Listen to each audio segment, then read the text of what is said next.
Well, I'm going to talk about, first of all, who I actually am, because I've not spoken to everyone in this room yet, even though I've been to two of these meetings. A bit about the value of a network, and a bit about how to get a network, or build your own personal network, because that's the important thing we're talking about today. Then I'm going to talk briefly about some principles on funding. So this is all geared towards the idea that you will leave the nest of academia and its lovely little comfy cell and go into the wide world of business that you've heard about this morning.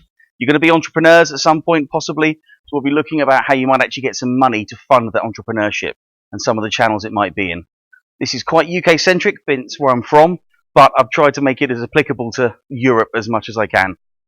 And then going to talk a bit about the end on getting the best from ideas. So this goes back to the piece speakers from this morning were saying on, you've got an idea, well, what do you actually do with it? You're not just going to go and sell your IP to IBM. So starting off, a bit about who we are and what we do, which gives some context of why I'm doing this talk today. We are paid, when I say we, my colleagues and myself, about 170 of us, we're paid by the UK government through a series of companies which are obviously not shell schemes, but it does feel a bit like that at times, to give innovation support to UK companies. So the government is impartial, it just has a large wallet, and we help people access that wallet and those connections. So we're here to try and make businesses succeed in the UK, but the principles of what I'll talk about can apply in any territory, as far as I'm concerned. So yeah, we help people find other people, we help people find the market, and we help people find finance, whether that be government finance or private finance. And as you see, currently includes Horizon 2020. Who knows what happens next March for us? I've no clue. But we're all about design and sustainability as well, and that's what I'll talk about, that idea, that point on making your idea a success, bringing in the design and sustainability angles as well. It's not just hard science, and that's where it could get quite interesting for people in the future. Things we do, we also pull together steering groups, roadmaps, so we produce a lot of content. The clue's in the name, Knowledge Transfer Network. I am a knowledge transfer manager. My job is to help people learn stuff that they want to know. So, a little bit quickly about the UK position and March 29th. The UK is invested. It will be supporting companies going into Horizon 2020. So partnering with UK companies is still a valid thing for academics or businesses, because the government has said they'll underwrite it. They found their own pot of research money, to the tune of about an extra £500 to £600 million a year for industrial R&D over the next few years, which is positive.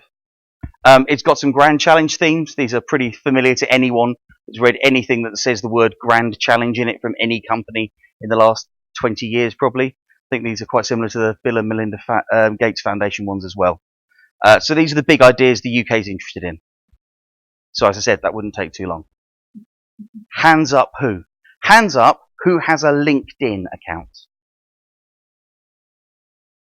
Good. If no one put their hand up, no, keep your hand up. You haven't got away from it scot-free. If no one put their hand up, this would have been a really short presentation. Hands up who has people on that account that aren't just students or professors, academics. Who has people outside of their own small academic sphere on their account? That's brilliant. You've made this a lot quicker for me. No, this is brilliant. I go into UK universities and I ask this question, and loads of hands go up, and then loads of hands go straight back down again. And it's that network, it's that you can put your hands down now, you'll put it up again later when I ask another question. But it's that power of the network. What I'm trying to get to here is, this is important in what you want to do next. Having your connections, whether it be someone that you want to partner with on an application for a grant, someone you want to get into your business idea, your new spin-out business that you're going to do, your new startup, when you leave the world of academia, whether or not you want to develop another idea collaboratively with another partner. The value here, and the most important thing, is knowing who is right for what you are looking for. So again, going back to the comment of, I get thousands of applications. They're probably not right for you in the space that you are. So it's being critical, because there is a risk of what we might euphemistically call spray and pray. If I throw my details out to loads and loads of places, some of it might stick. What's more likely in the modern media savvy world is you'll annoy a lot of people. So I came into straight out of academia into a job, 2001. Half of these tools didn't exist. There was no Facebook. There was no LinkedIn. There was barely Google. It was still quite infantile. Yahoo and whatever the one with the weird dog was still doing stuff. Search engines and stuff. It was still a young market. Yeah. And people at the start, it was great. You just threw stuff out and stuff did stick. But fatigue sets in really quickly. And you're at an unfortunate situation in time where there's a lot of fatigue from a lot of people. So my advice there is be circumspect, be careful in where you look. And I'd say the main thing is make it meaningful interactions. That's what these tools are about. I don't actually care if it's LinkedIn. It could be Facebook. I know professionals that do network via Facebook for some bizarre reason. But lots of corporate companies have accounts on Facebook now. You can have meaningful interactions apart from just complaining about customer service, which again is the other use for Twitter, I believe. But I think the other thing is, hands up again now, who feels confident in just walking into a room knowing they want to talk to Bob or Jane and going up and having a conversation straight with that person? Who feels confident? Great. You see I didn't put my hand up? I'm not confident. I've done this for 10 years. I am a professional networker. My job relies entirely on me being able to build interpersonal relationships and connections. And I will walk up to someone. I'm not confident about it at all. So don't worry that only 3 people put their hands up, because I know lots of colleagues. And I've probably done, I was seeing some, totting up some numbers at the back of the room earlier. I've probably spent over a working month of my life in training courses about how to do these sorts of things. Okay, yeah, sorry. That's okay. Yeah. That's the other thing. I talk really, really fast. But yeah, so I have probably spent about 20 days of working time in my life being trained on how to go up and say hello to someone. It may sound silly, but you can still learn. And I did one 2 weeks ago, and I learnt new things that no one had ever talked to me about in other courses and things. So if you get the opportunity through university or businesses, if you're doing industrial placement, take those opportunities would be a very big piece of advice from me. Get that practical skills and experience from people that have been there, have done it, and have built their own networks. We're going back to the slides this morning. You had the Bill Gates, the mentor situation. I've never had a mentor, but I've had colleagues that I work very closely with who aren't people I work for. And that's another big thing. It can get messy if you try and rely too much on someone who is also your boss. Because if it doesn't go quite right, you've soured a relationship. Unfortunately, it can not be as smooth sometimes as people would like it to be. So, knowing that in mind, I was saying about going up and talking to people.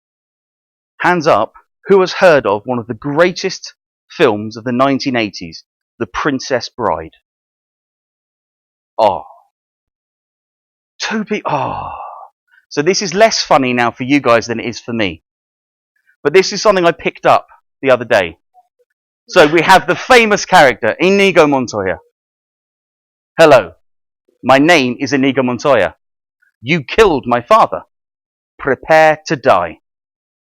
And actually, remember Inigo Montoya when you are networking. Polite greeting. Hello. Name. My name is Inigo Montoya. Relevant personal link. You killed my father. Manage expectations. Prepare to die. So if we maybe flip this on its head a bit. Hi, my name's Simon. I'm here to learn a bit about what's going on. What I'd love to do is have a follow-up meeting with you in a couple of weeks. Would you mind if I got your card? The Inigo Montoya way of networking. I picked this up and I thought it was amazing. It was just randomly on Twitter. Not mine at all. But I took this into the room where the company that had done the training course were, and I showed it to the trainer. And he looked at it, did this, a bit older than me, he was like, okay. And he said, that's the day done, the rest of you can go. So this, to me, is one of the most valuable single pieces of information to distill. If you want to go and talk to someone, make sure their time is used wisely and your time is used wisely. So manage expectations. Know what you're looking to talk to them about and why you want to talk to them, because that makes it personal to them. Right. So that's a bit about the value of the network, how to approach building your own network. Now, these principles should be for anyone you want to deal with. These are interpersonal networks. These are not really valid to building a large consortia or inter-business relationships. This is you as an individual knowing someone that might be able to help you. Someone that might, very important, might. You will not always get the right person first time. Next week, I have a call in my diary with a colleague who needs to know someone at ARM, the people that design microchips. I know 2 people there very well. Neither of them are the person my colleague wants to talk to. But I know I can talk to these 2 people and they use their network inside their business. So if you know 10 good people, you actually know 100 or 1,000 good people to them. And that is another big premise of networking tools. But taking those tools and taking the abstract out of it and applying it to yourself, you will realize soon you know more people than you think if you need to know them. So, how do you get money? So we talked about other presenters talked earlier this morning about you're going to start up a business. You're going to look for the next thing. This kind of applies to if you're looking for funds for research as well inside academia. But these common questions are a set that my company created, and they're focused on if you apply for a UK government grant for research in industry. But the important point is you can abstract these out and apply this to pretty much any sort of funding you're looking for. It's valid for Horizon 2020. It's valid for other national support mechanisms. It's also valid as a start place to seeking private investment, and I'll talk private investment separately. But we're talking earlier, someone was saying earlier in one of the industrial presentations, don't claim you're going to win 10% of a market share because you've got a really good idea. Even if you know how big the market is, because actually that's going to put people off, because who goes and claims 10% of a market? You may want that as an ambition 20 years down the line, but still, it's got to be a really, really small market if you're going to manage that. But the important point here is knowing the market. Can the market stand another new entrant? 95% of startups, roughly, in the UK fail. I'm pretty sure that's relatively similar number around the world. Silicon Valley is probably weird because it is with its own numbers, but it will be high. And they will often fail because there's already too much happening in the market that they're trying to work in. So at the moment, if you want to be yet another person in the UK, ask me about an innovation in artificial intelligence. My eyes will roll to the back of my head and I'll pass you on to a colleague. So many people, because that's the next bubble. So be careful what you're looking at. Can what you're doing be seen as world leading? Now, if you're looking at government intervention, in the UK at least, they will only fund things which they believe have a potential to be the next amazing thing. When I say next, that is a long time away, many, many years away, but they are not looking to fund that thing. They're looking to fund this thing. They want to fund revolution, not evolution. And again, most funding schemes I'm aware of, in Europe as well, will look at those things. Unless it's small sort of inside companies' own research stuff where they want a small step change, like the automobile presentation this morning. I want a slightly better sensor. No. They want the next generation of thing. Is it at the right stage of development? So going on from there, private finance. Those previous principles are exactly the same. The bit about they want to know, do you understand your market? Do you understand what you might want to deliver and how you're going to deliver it? That's why I come here. No idea. Be realistic. Be honest, because if you get asked a question, I can't remember what the American name of it is, but there is a TV show in the UK. There is an American TV show as well, probably called the same name, called Dragon's Den. Do we know that one? Yeah. So private investors line up with a massive stack of money next to them, looking like grinning idiots, and they get quite naive and new entrepreneurs in front of them, and they just rip them apart, and it's entertainment TV. It's not actually very pleasant to watch. I don't like it often.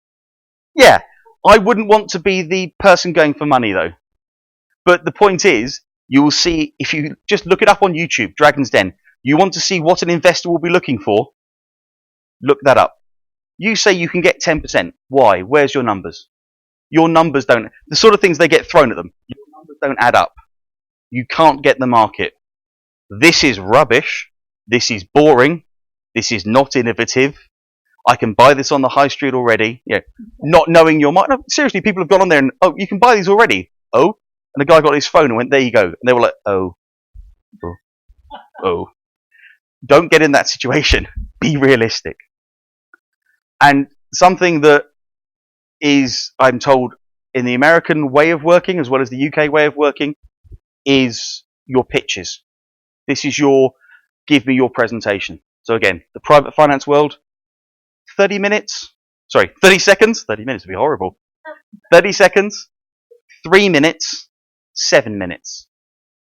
30 seconds is your Inigo Montoya upsell. You've had the conversation, and you then say, right, I'm this business, we can do this, we're looking for this, that's my name, gone. That's 30 seconds. That's your, what's it? Your canapé upsell, I was told. Because you're at a drinks reception, you don't have a free hand, you've got a glass of something in one hand and a nibble of something in the other hand, and someone says, oh, you must meet Bob, he's an investor. What do? You have that in the back of your head. That's your introduction. That's your way in. Your 3 minutes is when an investor says, come and talk to me a bit more about this. Might be informal, might be formal. But that 3 minutes can easily become 5 minutes. And then they want something a bit more formal, 7 minutes. Because 7 minutes can actually become 10 minutes really easily. And those sorts of numbers are the ways that you've got to get over everything you believe in what you want to do. It sounds like a really long time, but it is a very, very short time. Try doing it at some point. Come up with 30 seconds. 30 seconds goes really quickly if you've got a couple of points. But you want to put anything about your future plans, 3 minutes is pushing it. You want to talk about what investment you would like to see coming and your future plans and why it's an idea to invest in. 7 minutes isn't very long at all. But, as one of the earlier presenters said, VCs may see hundreds, if not thousands, of presentations a year and look to fund 10. So I was talking to someone in the medical finance world. He only looks for companies looking for £10 million investment minimum. Anything smaller than that he doesn't care about because it won't make a difference to him. And he will look at 600 will come across the desk, as it were, of his investment group. And they'll fund 12. So by all accounts, that's quite a good ratio. But it's still daunting. If you're the other 588, it's not very good for you.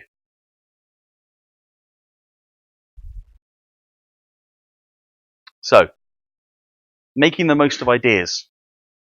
So on the agenda, I think it says something like creativity, design, and something else. I say I think because I didn't bother to check it until yesterday morning. So hopefully this will still fit in what I was asked to talk about. Hands up if you consider yourself an engineer or a scientist. No? Yeah, come on. Everyone in here is probably going to consider themselves an engineer or a scientist at some point. Great. If you want to be an entrepreneur, be a businessman, you need to think differently. This is my belief. This contradicts some of what the speakers this morning said, but this is my belief in my experience. that actually you need to be able to think differently, because I have seen people fail with awful ideas, and it's been great because I've been able to say, I told you it was an awful idea, go off and think of another one. But I've seen people unfortunately fail in their business with really, really good ideas because they were an engineer in one case, well, a software engineer in one case I can think of, and the other one was, I think he was a chemist. And their ideas were really good and groundbreaking, but they were so focused in on the technology and the innovation, they didn't have the business practice right. So when the presenter before lunch was talking about it's not just the hard science, it's the social psychology, I think I'm paraphrasing correctly. It's more than just the numbers. You know, it's not all numbers. It's not all, I've got an amazing idea and I think it's the best thing since sliced bread and it's bound to succeed. It's actually understanding those business bits. And that takes you back to that network, because quite a few people I've talked to have made success when they have found someone in their network who has been able to bring in that business mindset for them. So they are I suppose it's the jobs and not the jobs guy. You had the engineer and you had the guy that made it pretty. It's that.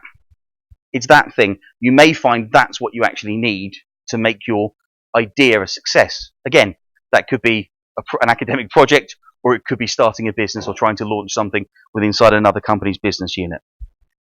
But again, I'm focused on innovation, yeah? It's all revolution, not evolution. And the problem with innovation is it can go wrong. So everyone this morning has talked about how innovation can go wrong. I've said, 95% of startups fail. Larger businesses and sometimes investors don't like failure. But of course, we've also heard how failure is not a bad thing. I'm in agreement. It's actually not a very good thing either. I don't like the American attitude of you've got to have 5 failures and otherwise you can't be a success or something. I just think you're just sloppy if you do that. Lots of bankruptcies. But you have to be mindful of the fact that innovation doesn't always work. Don't be put off that other people are put off. Now, this is how I think a lot of people would love to see innovation. A nice linear process. So this goes back to our industrial speakers this morning. I've got this great idea and I will flowchart it. I will process management. There's probably be some Gantt in the back of here. Good project managers, we all know there's got to be a Gantt chart, at least 3 of them in there. And at the end, I'll get my grail. My holy grail will be at the end. Wonderful. Brilliant. Then when you start looking at it, this is the simplified version of innovation. This is where you find yourself going.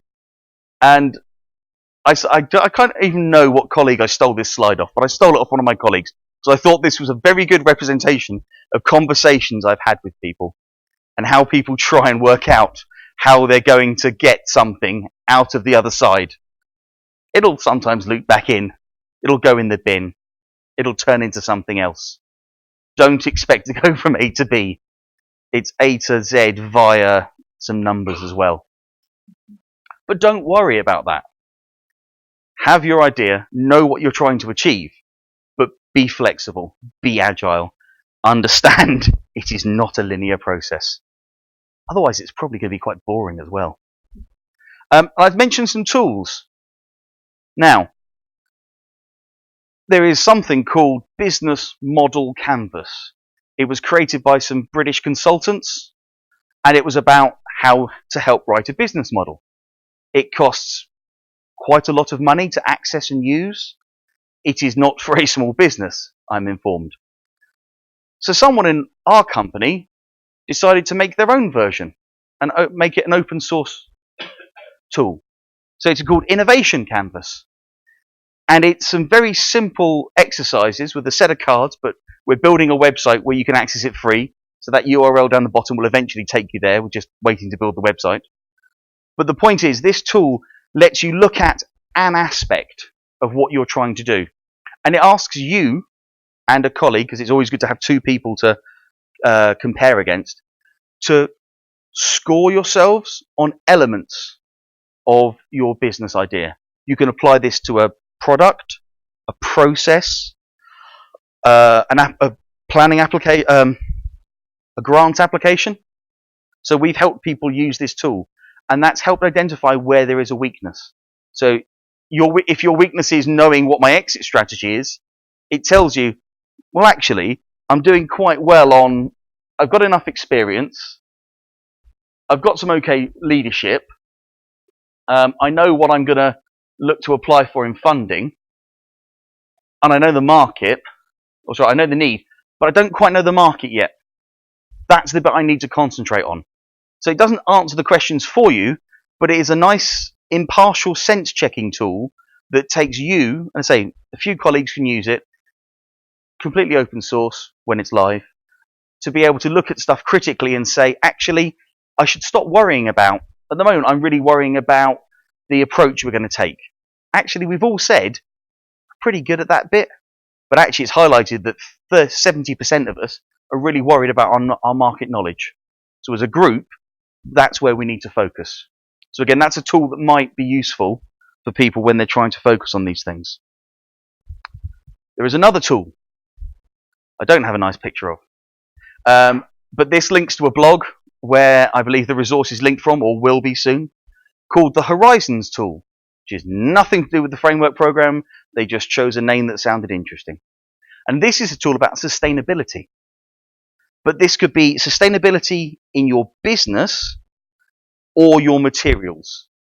So this is looking at the 32 principles of sustainability. It's very, but you can take one thing out of it. But it's this giant circle with 32 things. So if you are looking at some point of doing a social business, if you want to have a strong CSR, corporate social responsibility angle to your business, because it is something with an environmental angle to it or an ethical angle to it, this is a tool that lets you look at some of the problems you may face, and it'll help you in your business planning.